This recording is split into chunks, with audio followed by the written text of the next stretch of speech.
जमात इस्लामी हिंद नागौर की ओर से आदर्श पड़ोसी आदर्श समाज अभियान शुरू किया गया। ये 30 नवंबर तक चलेगा। ऑर्गेनाइजर एडवोकेट दिलशाद इकबाल, पूर्व प्रदेश महासचिव डॉक्टर कासम रसूल, प्रदेश सचिव अबरार अहमद और सहायक सचिव सलीम अख्तर ने नागौर में आयोजित हुई जमात इस्लामी हिंद की प्रेस कॉन्फ्रेंस में राजस्थान प्रदेश सचिव अबरार अहमद ने बताया कि पड़ोसियों के अधिकारों को लेकर 10 दिवसीय देशव्यापी मुहिम शुरू की है।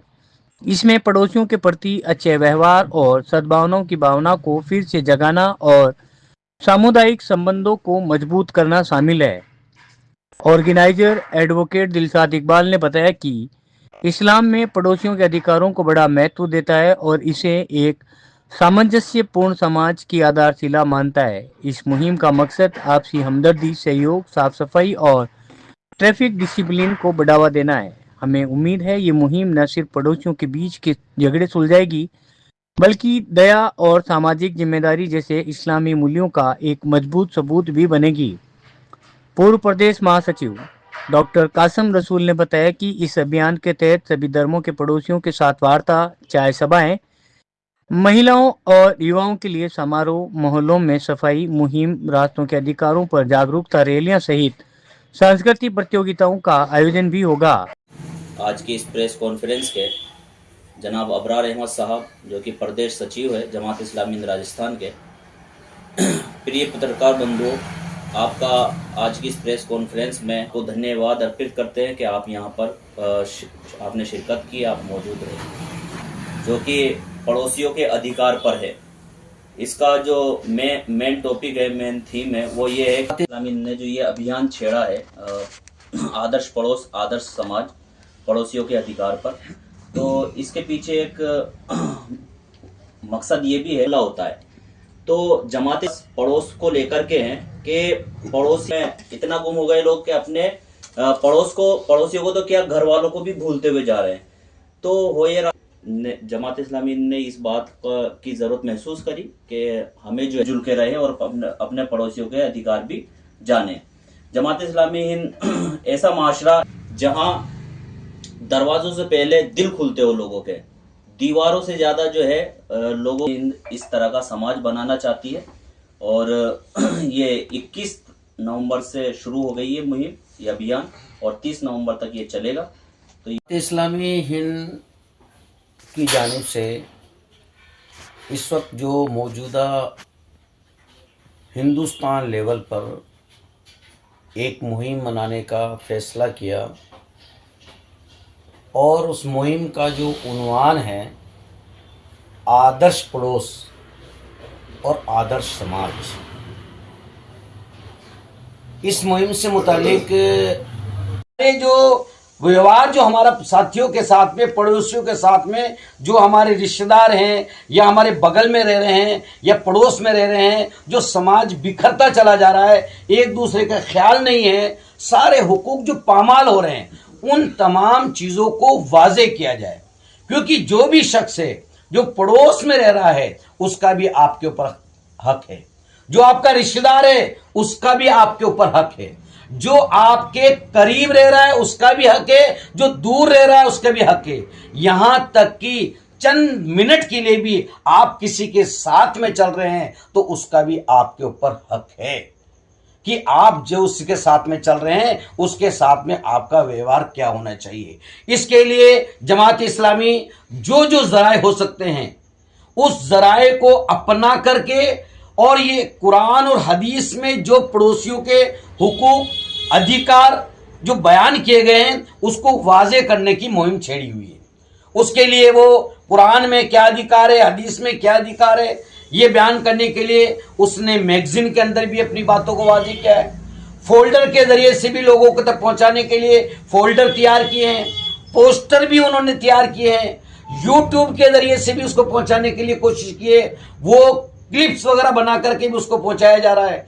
खिताब जुमे के जो लेक्चर होते हैं जुमे के दिन, उसके जरिए हिंदुस्तान के जो इमाम हजरात है उनको भी इस बात की हिदायत दे रही जमात कि आप इन दो जो जुमे आ रहे हैं 21 तारीख से लेकर के 30 नवंबर के बीच में इन दोनों जुमों में आप क्या है कि पड़ोसियों के हुकूक बयान करेंगे कि हमारा उनके साथ में क्या रवैया होना चाहिए। हमारी जुबान से, हमारे चलने से, हमारे रहने से हमारा जो पड़ोसी है उसको तकलीफ नहीं पहुंचनी चाहिए, क्योंकि अगर आपको तकलीफ पहुंचती है तो फिर जाहिर बात है कि आप उस हुकूक को पामाल कर रहे हैं। इसके लिए प्रेस कॉन्फ्रेंस हो, जिसके लिए अभी जैसे कि आप लोगों को बुलाया गया है, मीडिया के लोगों को, चाहे वो प्रिंट दौर में समाज में हर जगह अलगाववाद हो रहा है। इसमें हम अपनी भारतीय संस्कृति को और अपने मजहब की संस्कृति को तमाम तर भूल चुके हैं। इस मोबाइल संस्कृति ने और टेलीविज़न ने हम इंसानों को इंसानों से अलग कर दिया। आज हर इंसान अपने आप में कैद है, उसे किसी दूसरे की परवाह नहीं है। जब तक हम एक दूसरे को जानेंगे नहीं, एक दूसरे के धर्मों को जानेंगे नहीं, आपस में सामंजस्य कैसे पैदा होगा। मुझसे पहले जैसे डॉक्टर साहब ने फरमाया,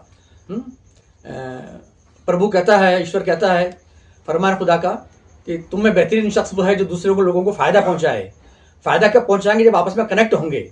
अब हम एक दूसरे से जुदा रहते हैं तो खौफजदा रहते हैं, कम्युनिकेशन गैप होता है, शक शुबात में मुब्तला होते हैं। करीब आएंगे, आपके त्यौहार हम जानेंगे, हमारे त्यौहार आप जानेंगे, मेरे परिवार के बारे में आप जानेंगे, मेरे परिवार में क्या प्रॉब्लम है आपके बारे में मैं जानूंगा। तो मिलजुल करके करेंगे, राष्ट्र हित में होगा वो सब काम, सबके लिए सामंजस्य स्थापित होगा, सद्भावना बढ़ेगी।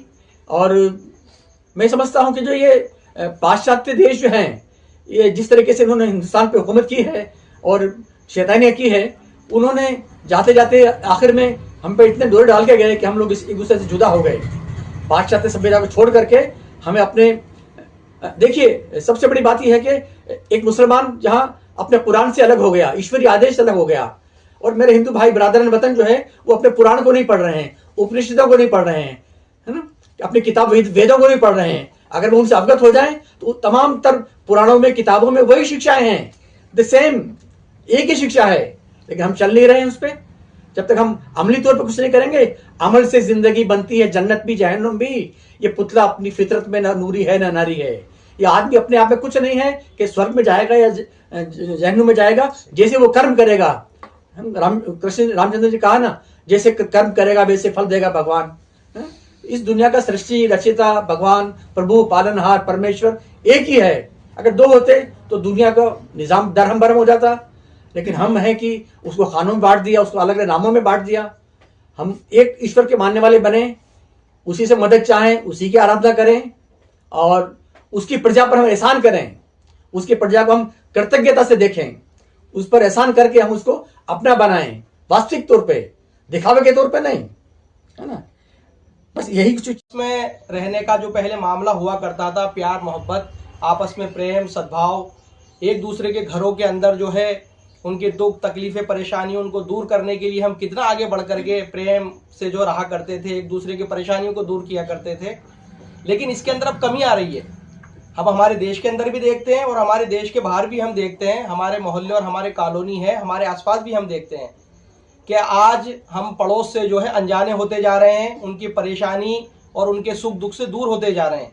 तो जमात इस्लामी हिंद ने इस बात का तहिया किया, ये तय किया कि हम एक ऐसी मुहिम, एक ऐसा आंदोलन जो है, हम ऐसा अभियान चलाएं पूरे देश के अंदर कि लोगों को बताएं, चाहे वो किसी भी धर्म के हों, किसी भी वर्ग के हों, कि हम आपस में जो एक हमारी भारत की जो तहजीब रही है, जो हिंदुस्तानी तहजीब रही है, आपस में जो हमारा प्यार मोहब्बत प्रेम जो रहा है वो खत्म सा होता जा रहा, तो उसको दोबारा जो है पड़ोस के अंदर, आस पड़ोस के अंदर उसको दोबारा पैदा किया जाए, उस प्यार मोहब्बत को, उस प्रेम को। इसी के लिए हमने कई सारे प्रोग्राम